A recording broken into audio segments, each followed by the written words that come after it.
मैंने कहा साहब ऐसे ऐसे हमारे 40 जवान शहीद हो गए और वो हमारी गलती से हुए। वो 4 महीने से हवाई जहाज मांग रहे थे जम्मू से श्रीनगर जाने के लिए, लेकिन उनको हमने हवाई जहाज नहीं दिए, लिहाजा वो सड़क के रास्ते गए और मारे गए। तो प्रधानमंत्री ने मुझे कहा कि तुम चुप रहो। 2 घंटे बाद जो हमारा सिक्योरिटी एडवाइजर है अजीत डोभाल, वो मेरे साथ पढ़ा है, उसका टेलीफोन आया कि सत्तार भाई इस पे बोलो मत, इस पे चुप रहो। मैंने समझा शायद ये जांच कराते होंगे। वो जांच आज तक नहीं हुई है। वो सिर्फ एक बहाना ढूंढ रहे थे कि इस सवाल पे पाकिस्तान की तरफ मोड़ के और चुनाव लड़ जाएं। हमारे 40 बच्चों की लाश पे खड़े होकर ये चुनाव जीते हैं। मैं आपसे निवेदन करना चाहता हूं, अब की उनकी लाश पे इनको भस्म कर देंगे और इनको हम सजा देंगे कि इन्होंने कैसे हमारे बच्चों के साथ लापरवाही बरती। 5 हवाई जहाज सरकार के लिए बड़ी चीज नहीं होती। मैं वहां गवर्नर था, कश्मीर के और जम्मू के लड़के जहाज मांगते थे जब सर्दियां होती थी कि हमें इम्तिहान देने जाना है और सड़कें बंद हैं, तो मैं सबको हवाई जहाज दिलवा देता था। तो एक तरह से जानबूझ के उनको मरवाया गया ताकि चुनाव में इसका इस्तेमाल हो सके। और ये ऐसे लोग हैं कि चुनाव जीतने के लिए अगर सारे देश में आग लगानी हो तो वो भी करा सकते हैं। मैं आपसे हाथ जोड़ के प्रार्थना करता हूं कि अपने 40 बच्चों की मौत का बदला इस बार के चुनाव में हमको लेना है और जरूर लेना है। दूसरे, अभी चूंकि मैंने ये बोल दिया है तो मेरे स्टाफ को तंग कर रहे हैं। मेरे स्टाफ के लोग जो साधारण लोग हैं, 6-6 दिन से सीबीआई उनका इंटरोगेशन कर रही है। जिनके खिलाफ मैंने इल्जाम लगाए थे उनका किसी का इंटरोगेशन नहीं हो रहा। मेरी सारी सिक्योरिटी विड्रॉ कर ली है। मैं 2 कमरे के किराए के मकान में रह रहा हूं, कोई गवर्नर नहीं रहता। कश्मीर का गवर्नर जब रिटायर होता है तो उसे दिल्ली में बंगला मिलता है, उसको 70 लोगों की सिक्योरिटी मिलती है। मेरे पास 1 सिपाही है, सिर्फ 1 सिपाही है। मेरे साथ कुछ भी हो सकता है, लेकिन मुझे आपका हौसला है। मैं आपके भरोसे पे लड़ रहा हूं और जब तक इनको हटा नहीं लेंगे तब तक लड़ता रहूंगा। इन बच्चियों की लड़ाई को तो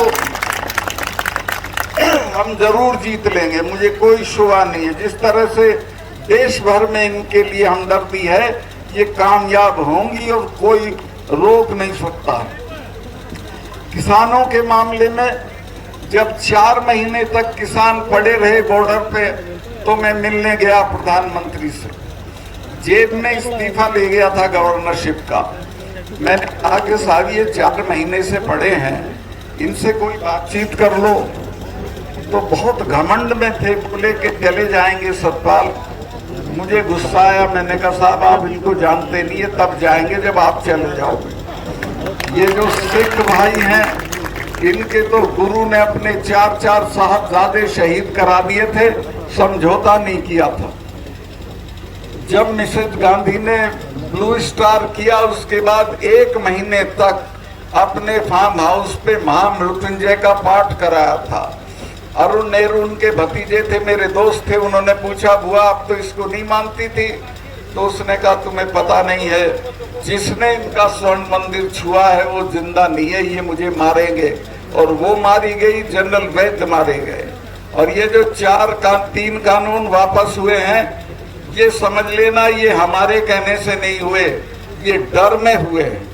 और अपने लोगों का मैंने कहा कि जो हमारे वाले हैं, ये तो हर 6ठे महीने लाल किले पे चढ़े रहते थे। इन्होंने तो आगरा में अकबर की कब्र उखाड़ ली थी और उखाड़ के दाह संस्कार कर दिया था। तो मैं कहा जब किसी से लड़ो तो ये जान लो कि किससे लड़ रहे हो। इनसे लड़ा नहीं जाता, कुछ ले दे के समझौता कर दो। 2-3 महीने बाद माफी मांग के वो बात मानी और था। किसान के पास दो ही चीजें थी, एक जमीन थी और एक इनके बच्चे फौज में चले जाते थे। वो रास्ता भी बंद कर दिया। एक अग्निवीर योजना लाए हैं जिसमें 4 साल की नौकरी होगी और उसके बाद रिटायर होके आ जाएंगे, उसको कहीं नौकरी नहीं मिलेगी, ज्यादा से ज्यादा चौकीदारी मिलेगी। तो पूरी कोशिश ये है कि किसानों की ताकत को खत्म करो, खेती को खत्म करो, दाम मत दो, एमएसपी मत दो और इनके बच्चों को फौज की नौकरी भी मत दो।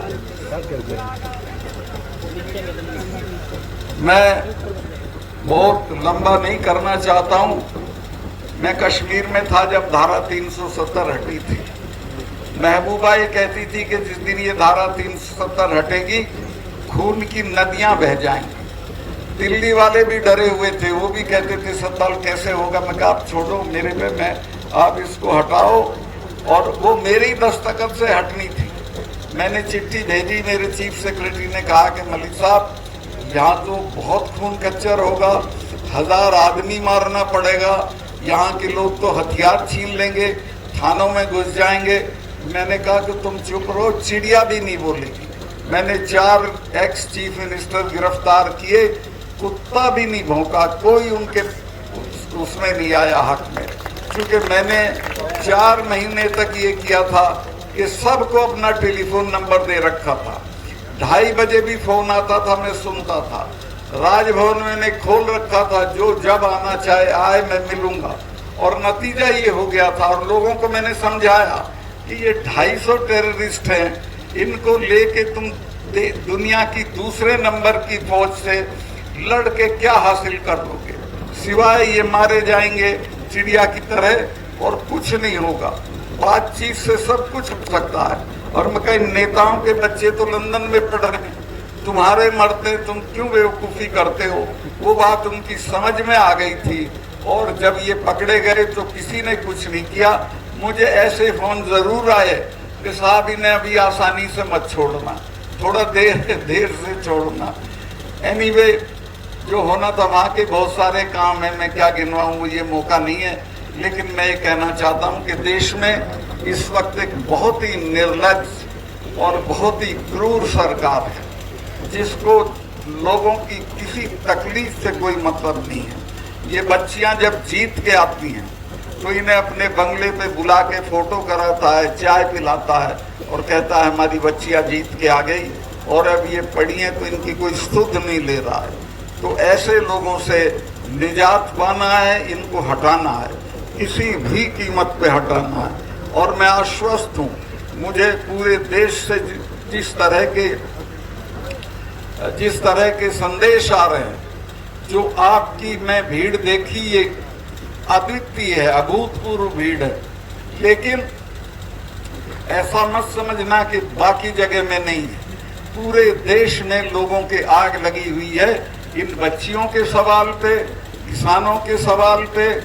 और हाँ, एक चीज और आपको जिम्मेवारी दे दूं, ये चुनाव से पहले चडूनी साहब ये मुझको भी गिरफ्तार कर सकते हैं, क्योंकि चाहेंगे कि ये कहीं ना जाए, ये पुलवामा पे ना बोले।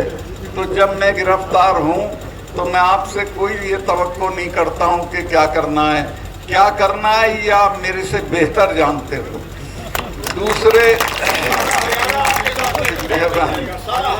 और ये जो चडूनी साहब हैं, संघर्षशील आदमी हैं, ऐसे लोगों को आगे बढ़ाइए और अपनी बच्चियों की मदद करिए। 28 तारीख को विनेश फोगाट ने आपको बताया है, बहनें भी जाएं तो और अच्छा है, नहीं तो पुरुष और लड़के तो जरूर जाएं और 28 को जाके पार्लियामेंट का उद्घाटन करें। बहुत बहुत धन्यवाद।